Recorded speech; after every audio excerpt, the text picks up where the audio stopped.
lakukan itu adalah tidak baik. Jadi bagaimana kontradiksi dari satu?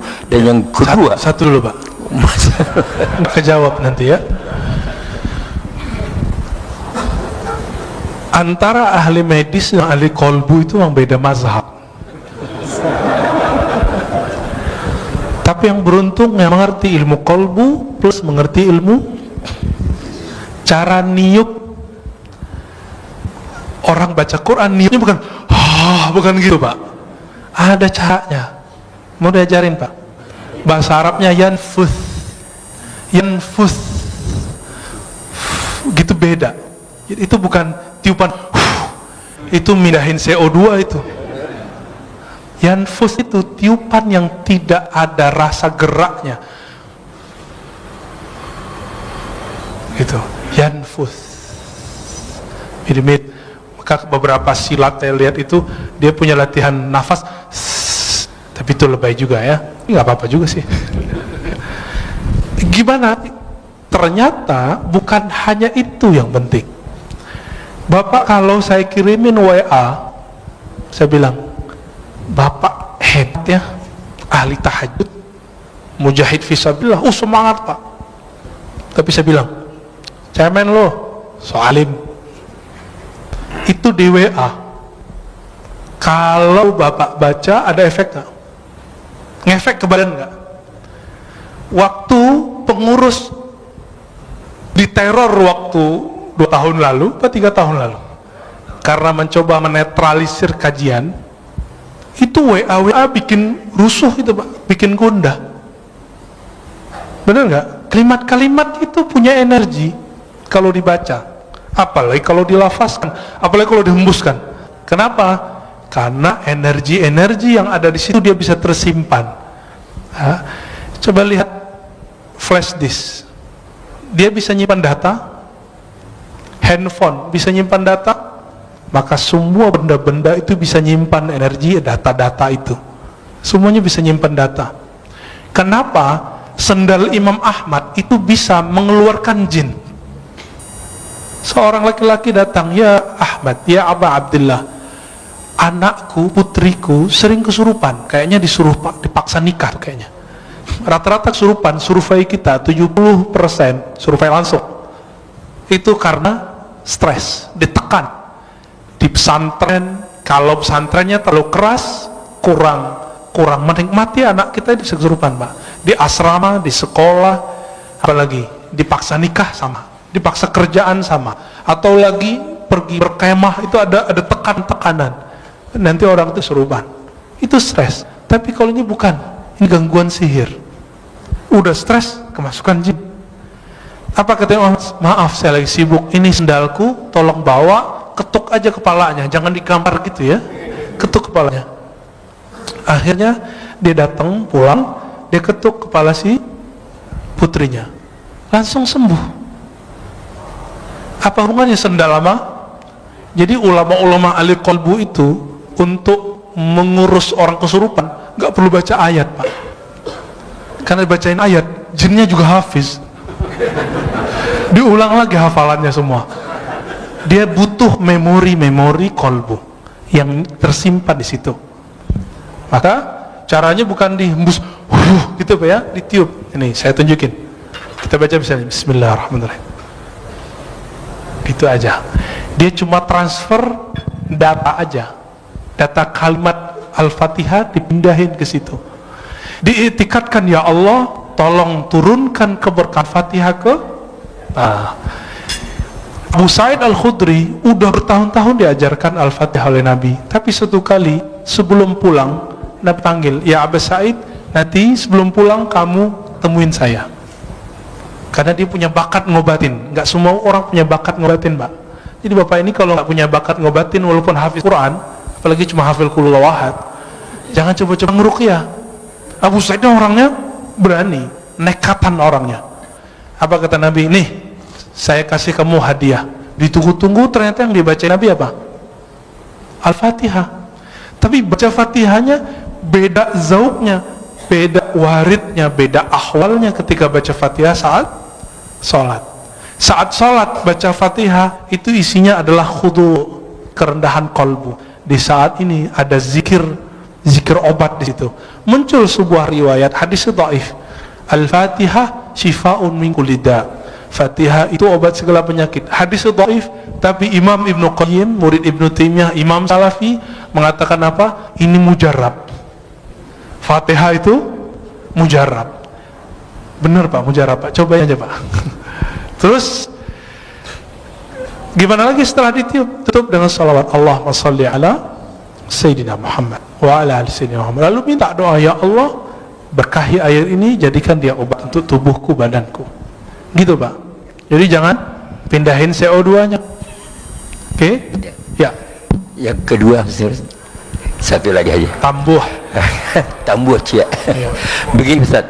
Jadi di dalam kita menetralisir diri ini, kami sering praktik bahwa menangis itu adalah lambang kecengengan. Jadi kami berusaha untuk tidak menjadi orang cengeng bagaimanapun perasaan, untuk berusaha tidak menangis, sehingga memang sulit untuk menangis. Sedangkan dikatakan kamu membaca Al-Quran itu cobalah menangis, kalaupun tidak bisa menangis berpura-pura menangis. Nah, kontradiksi lagi. Bagaimana Ustaz? Terima kasih. Hadis Iqra'ul Quran wabqa alaihi fa illam tabku fatabaku. Itu hadisnya dhaif tapi boleh diamalkan. Bacalah Quran, menangislah. Jika kamu tidak sanggup menangis, maka kenapa susah nangis? Karena nggak pakai kolbu. Coba urus dulu kolbunya. Nanti Pak, kami 40 hari saya cuma diizinkan sebelum maghrib baca Quran sama guru saya. Kamu obatnya sekarang kolbu dulu, Fatihahnya, ayat yang lain nanti aja dulu, dosisnya nanti. Maka saya dulu waktu umur 13 tahun, karena ada kewajiban sekolah harus hafal as-sajadah, sebelum maghrib saya baca as-sajadah, baca aja, tahu-tahu 40 hari udah hafal. Ketika selesai 40 hari, selesai zikir kolbu, saya baca Quran, baru di Bismillahirrahmanirrahim udah nggak sanggup baca lagi. Tersenduh-senduh Pak. Cengeng nggak? Enggak. Saya saat itu merasakan yang ngirim Quran itu ngomong, lagi kirim. Di zaman-zaman dahulu, zaman-zaman masih pakai surat, kalau orang rindu maka dia bukalah surat yang ada di lemari, surat dari kekasihnya. Masih ingat nggak? Dibuka, beberapa orang nangis. Dulu saya masih ingat bapak saya pertama saya ke Jakarta itu kirim surat Ananda gitu ya. Itu surat saya simpen itu. Sekarang karena pindahan nggak tahu nih masih ada, kayaknya masih ada. Ya. Kalau saya rindu, dulu kan belum ada handphone seperti sekarang. Saya buka aja itu bisa nangis Pak. Kalau surat dari ayah ibu bisa bikin nangis, bagaimana dengan Allah yang mewasiatkan untuk berbuat baik ke ayah dan ibu? Lebih nangis lagi. Maka munculkan dulu zikir qalbunya, baru kita, inilah ayat pertama, Iqra bismi rabbik, bacalah nama Rabbmu. Jangan pakai dengan itu kalau bahasa Indonesia kesannya dengan nama, kesannya beriringan, padahal bi di situ li taukid. Bacalah benar-benar nama Rabbmu. Siapa nama Rabb kita? Allah, itu zikirnya Allah. Terus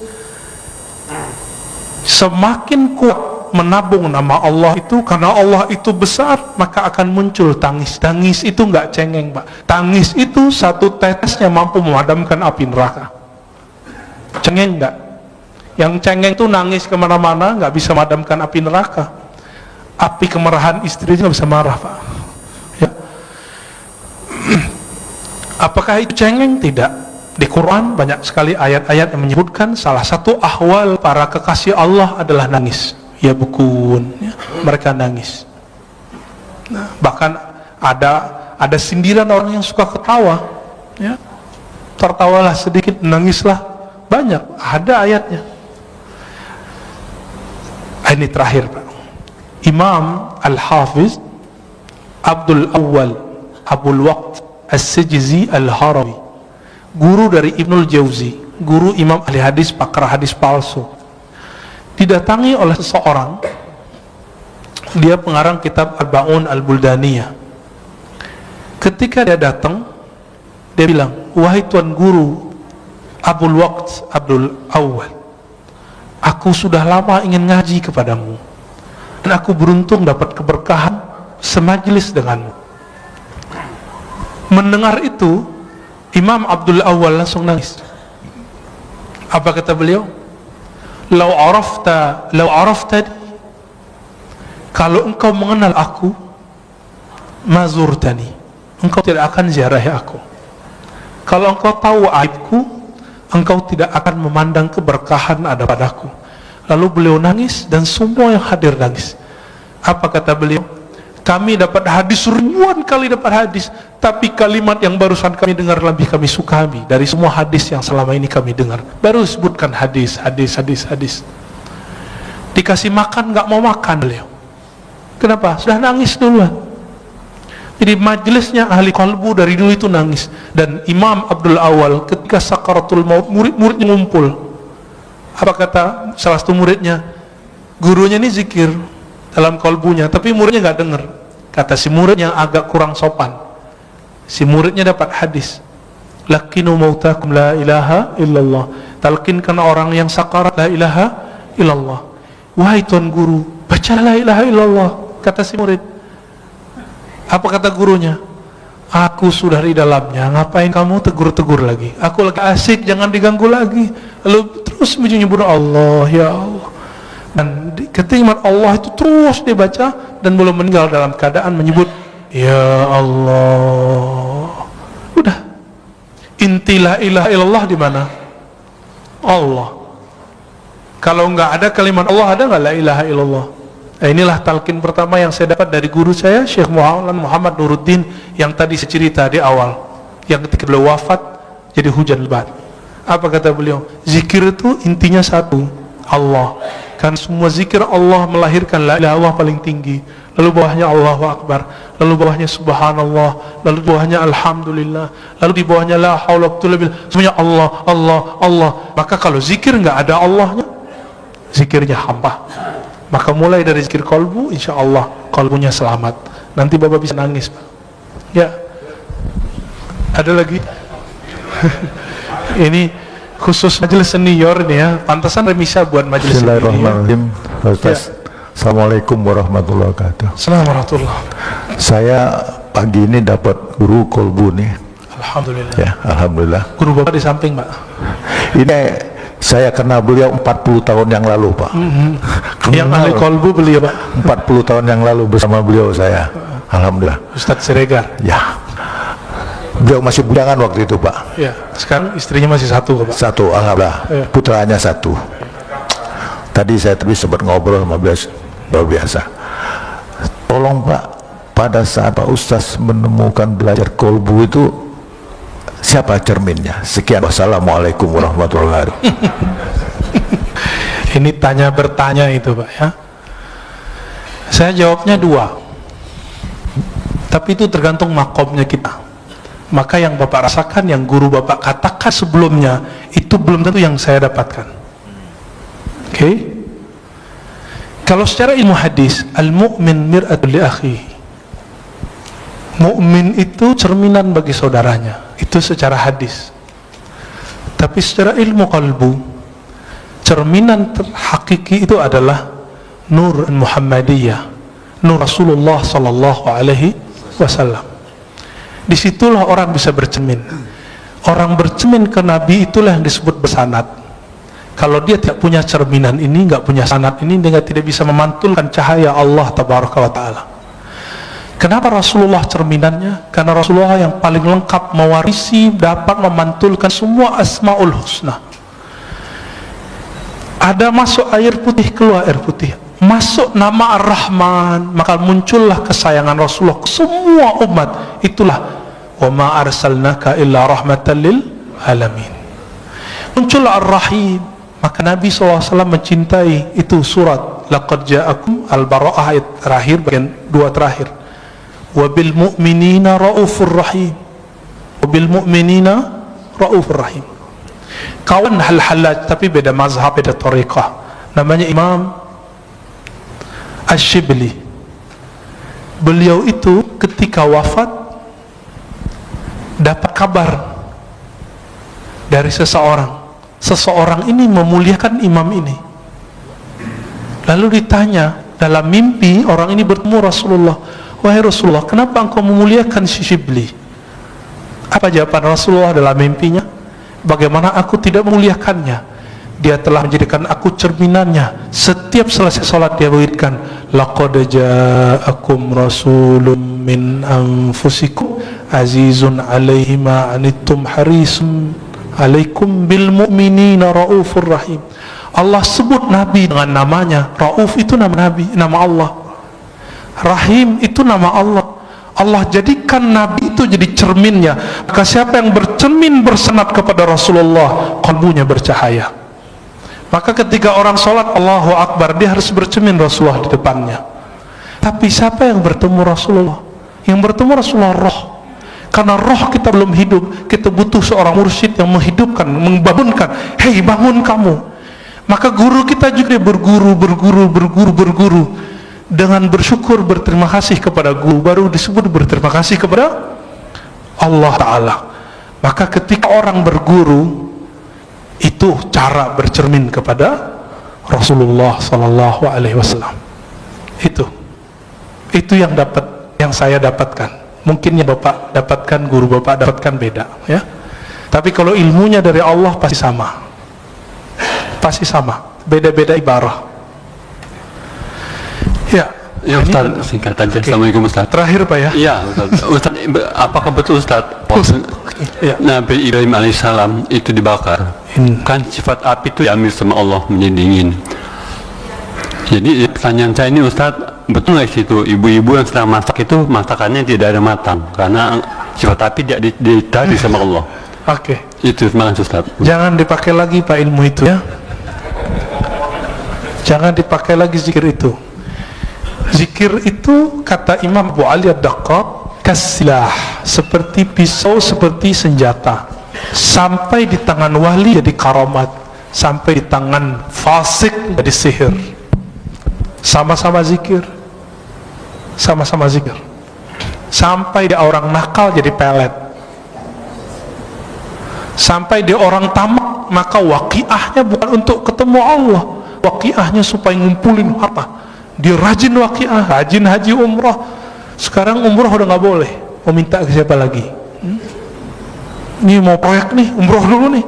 Sekarang Allahnya nahan dulu, gak usah khawatir ya. Kita sedih tidak ada orang umrah. Dalam sejarah umat Islam itu udah biasa. Bedanya dulu kaum Tartar datang nyerang, gak ada umrah, gak ada haji. Kalau sekarang yang nyerang virus ya, corona. Dulu ada ta'ud namanya. Dan jadi ini bukan kejadian pertama, dan ini bukan pertanda kiamat sebentar lagi, tahun ini sudah keluar Dajjal, bukan ya, itu hoax itu. Kalau ya dari dulu dong keluar Dajjalnya. Majelis kita jangan dirusak oleh hadis-hadis palsu. Salah satu hadis palsu yang berkembang hari ini adalah kalau Ramadan hari Jumat maka terjadi dentuman 15 Ramadan, muncullah dukhan, nanti kekacauan di Arab itu udah kacau udah lama. Setelah Nabi wafat, para sahabat Khulafaur Rasyidin meninggal, itu Arab sampai hari ini kacau. Gak berhenti Bapak baca sejarah. Saya hobi baca buku-buku sejarah. Kitab Al-Bidayah wa Nihayah Ibnu Katsir 14 jilid kita khatamkan karena kita tahu kapan saja ada konflik. Ibnu Khaldun ya, Rihlah Ibnu Battuta, Tarikhul Islam Ibnu Zahabi sama menyebutkan tahun yang sama, gak beda. Jadi nggak usah khawatir, insya Allah nanti Allah angkat ya, Allah marfa'anna. Maka doa kunut sekarang hampir wajib. Namanya kunut subuh plus nazilah. Ya, kalau bisa ditambahkan kepada imam, tolong kasih tahu, Allah fa'idfa'annal bala wal waba. Ya Allah tolak bala dan wabah dari kami, wabah virus. Ya, insya Allah Allah jauhkan. Jadi kalaupun flu, insya Allah nggak corona Pak, insya Allah ya. Kalaupun kena, waqina syarra ma qadait. Apa arti waqina syarra ma qadait? Kalaupun kami kena, tapi tolong haluskan kenanya ya Allah. Insya Allah nggak parah. Kalaupun parah, Allah ambil nyawanya langsung biar nggak susah hidupnya. Itu. Jadi jangan diamalin lagi Pak ya. Ya. Kalau ada teman Bapak kasih tahu, Jangan coba-coba pakai zikir itu untuk menahan biar ibu-ibu nggak matang. Biasanya itu kalau orang ke resto tuh ya, dikerjain dapurnya. Di kampung saya dulu banyak. Sekarang orang-orang udah banyak yang soleh, Pak. Ya.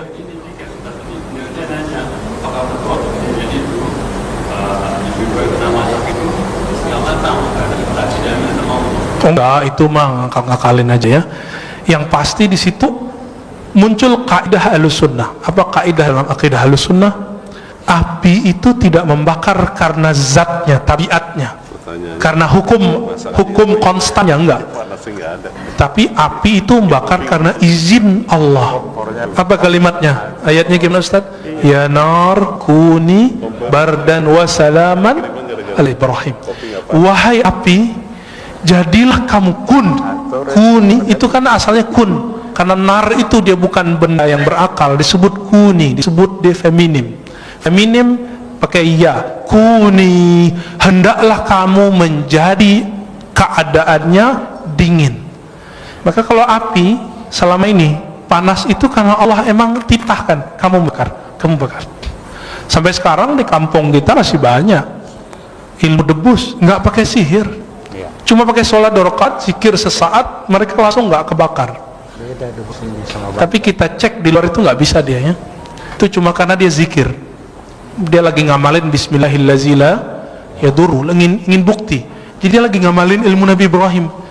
Ya Allah, saya pengen bukti kalau benar ayat ini, benar hadis ini, kalau siapa yang bersama Allah tidak ada yang menyakitinya, buktikan, aku ambil api, jangan bakar diriku. Betul. Dan saya punya guru itu. Coba, alhamdulillah ibu saya dulu larang. Almarhumah ibu saya mengatakan, kamu mau jadi apa? Gak usah belajar itu. Lalu ketemu guru kami yang lain, Maulana Kasril namanya, mau jadi emosional atau jadi penyabar? Saya jawab, ya penyabar lah. Kalau mau jadi penyabar, hindari ilmu-ilmu kebatinan, meskipun boleh secara hukum syariat. Maka saya nggak belajar ilmu-ilmu aneh, Pak. Ini belajarnya ilmu silat lidah aja. Ya, jadi tidak benar semua api saat itu cuma satu api, tidak semua api. Ya, siapa juga yang masak saat itu? Ya, ya itu khayalan orang lagi mentafsir. Tahir Pak Mirwan. Assalamualaikum warahmatullahi wabarakatuh. Assalamualaikum. Tadi Ustaz katakan Sayyidina Umar ya minta kepada Bilal supaya azan mengingatkan kita kepada Rasulullah sallallahu alaihi wasallam. Kebetulan tadi juga imam kita Hasanuddin Sinaga jadi imam. Sinaga apa Siregar? Sinaga, sorry. Kita rindu suara beliau ini karena tahun 97 dulu beliau ini imam di sini. Alhamdulillah. Makanya kita rindu. Ini siapa yang bawa ini? Bang Adek tadi ya. Kalau bisa sering-sering bawa Bang Adek. Alhamdulillah. Yang kedua mengenai tunggu dulu. Alhamdulillah lupa. Tadi apa ya? Mengenai suluk tasawuf di kampung saya itu banyak Ustaz. Oh iya. Cuma kami dulu sebagai pemuda menganggap ini ilmu Apa ini? apa ini pelajarin ini. Nah, Iya. setelah di Jakarta ternyata Pak Ustadz memberikan yang sebenarnya, ya bagaimana ilmu itu dilakukan, sehingga Pak Ustadz yang masih muda, masih seumuran anak saya, tapi emosinya tidak tinggi, sementara saya masih meletup ini. Gimana kira-kira Ustaz? Demikian. Assalamualaikum warahmatullahi wabarakatuh. Assalamualaikum warahmatullahi wabarakatuh. Betul, orang berguru, berlatih, bersanad, istiqomah, dia melewati umur fisiknya. Maka guru-guru kami di mudanya mereka sudah jadi syekh. Syekh itu artinya orang tua. Dan saya dikasih gelar syekh oleh guru saya umur 27. Umur saya sekarang 34, jadi masih jauh dibandingkan imam kita. Tapi umur 12 tahun saya sudah belajar zikir, alhamdulillah. Umur 13 kita riyadhah. Dan riyadhah itu latihan itu, riyadhah artinya latihan yang berulang-ulang. Kami kerjakan sampai hari ini. Sampai hari ini. Kami nggak perlu banyak-banyak ilmu, dikit tapi kami amalkan. Zikir itu dari pangkal sampai ujung, zikir intinya cuma Allah. Maka kami zikir Allah setiap hari. Itu aja setiap hari. Guru saya mengatakan, hei, kamu mau bahas apa saja, semua wali zikirnya ini. Betul, kita udah ketemu banyak wali-wali Allah, dan semua zikirnya ini. Gak lepas dari nama ini. Dan ternyata inilah warisannya Nabi Muhammad SAW, yang orang banyak lupa. Orang kalau nuzul Quran cerita apa, nggak cerita zikir. Ya, orang cerita zikir bahasnya sunnah bid'ah lagi, nggak jadi zikir-zikir. Ya, yang di kampung bapak itu, bapak yang Aceh kan, ya, itu ada Syekh Muda Wali. Syekh Muda itu gelar khas orang Sumatera Barat. Jadi orangnya masih muda, dia disebut Syekh tapi muda, maka disebut Syekh Muda, Syekh Muda Wali. Tapi tinggal di Aceh, orang Jamek, tamu orang Aceh. Tapi mereka entah lebih tua dari orang Aceh, Pak. Karena orang Aceh kan campuran. Ada India, Pakistan, bahkan macam-macam di situ. Arab apalagi. Jadi kalau orang Aceh rasis nggak boleh. Kenapa? Semua kita pendatang di tanah ini. Siapa yang tahu kita ini asli Jawa, Sunda, Padang, Kalimantan? Siapa yang tahu? Dicek genetiknya, ternyata wong Cino. Ya, ini matanya mata sipit-sipit semua. Tapi benci Cina kan aneh. Benci Arab, ternyata hidungnya ada sedikit Arabnya. Loh. Jadi kita nggak boleh rasis. Nah, baca Al-Hujurat berkali-kali, lita'arafu. Nggak boleh di situ rasis. Bapak saudara maka Allah, Syekh Muda Wali itu dulu belajar ke Syekh Hashim Buayan. Seingat saya ya, beberapa syekh-syekh yang lain, kemudian langsung ngambil ke Jabal Abi Qubais di Mekah. Jadi dulu orang kalau mau suluk itu itikafnya 40 hari. Di sekarang yang jadi istananya keluarga-keluarga pangeran itu. Depan Masjidil Haram itu ada Jabal Abi Qubais. Dulu di situ mereka latihan zikir. Semua tarekat di situ. Terakhir yang masih mengijazahkan tarekat di sana itu Syekh Muhammad Yasin Al-Fadani. Beliau menyimpan 66 tarekat. Bukan 40. 66 thariqah, dan masing-masing thariqah beda suluk. Nah, kembali ke yang tadi, ini kesimpulan kajian tadi. Kenapa thariqah itu banyak? Karena rahasia datang ke kolbu itu beda-beda. Warisan yang dia dapat dari Nabi pun beda-beda. Tapi zikir yang paling tua yang kami tahu cuma dua. Subhanallah, Allah, la ilaha illallah. Itulah kata Nabi Musa. Nabi Musa mengatakan, ya, ini sebagai ikhtitam kita, ya Rabb, ajarkan aku satu zikir yang spesial. Apa kata Allah? Qul la ilaha illallah. Lalu kata Nabi Musa, ya Allah, ini kan zikir semua orang zikir ini. Apa kata kata Allah Ta'ala? Hei Adam, hei Musa, inilah la ilaha illallah, zikir yang dipakai oleh hamba-hambaku yang spesial, yang dari dulu Nabi Adam sampai ujung nanti akhir kenabian, akhir kewalian, semuanya zikirnya la ilaha illallah. Maka dikatakan dalam hadis tentang Mahdi, setelah selesai Mahdi meninggal, Nabi Isa wafat, zaman berubah. Orang hanya tahu satu kalimat, mereka nggak tahu lagi sholat, haji, umrah udah nggak tahu.